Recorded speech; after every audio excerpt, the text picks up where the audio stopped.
Today's video is a little bit about bird flu, which many people have seen in the headlines, but I want to kind of really explain what it is and why it's important. So, influenza or flu is a virus that circulates in waterfowl naturally. There are many, many different strains of influenza viruses that circulate in waterfowl, every combination you can think of.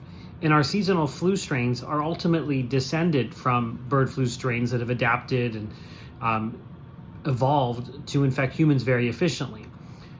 But what we worry about with bird flu is that a novel strain that hasn't been in humans, that we don't have immunity to, finds its way into humans and then is able to spread efficiently and by definition would cause a pandemic. And this has happened before. The 1918 influenza strain was a wholly bird flu strain that found its way into humans and caused one of the greatest pandemics ever in history, with maybe 20 million people dead.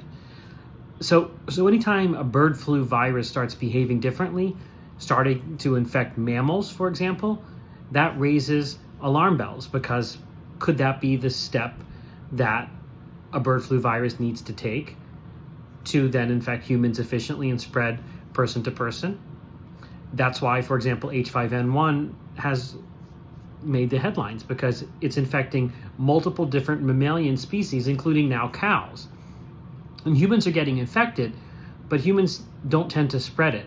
They're what we would call dead-end hosts. But what we worry about is the virus changing or recombining with one of our seasonal flu viruses, or maybe combining with a flu virus in pigs, and then having the ability to infect humans efficiently, meaning spread person to person and cause a pandemic.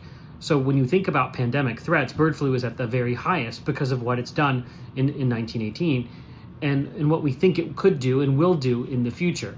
So when these things happen, it's really important that we are proactive, which means testing and doing surveillance, trying to understand what's going on with this virus, which is why the whole issue in cattle farms is dangerous, because there hasn't been a lot of testing, that people are reticent to get tested.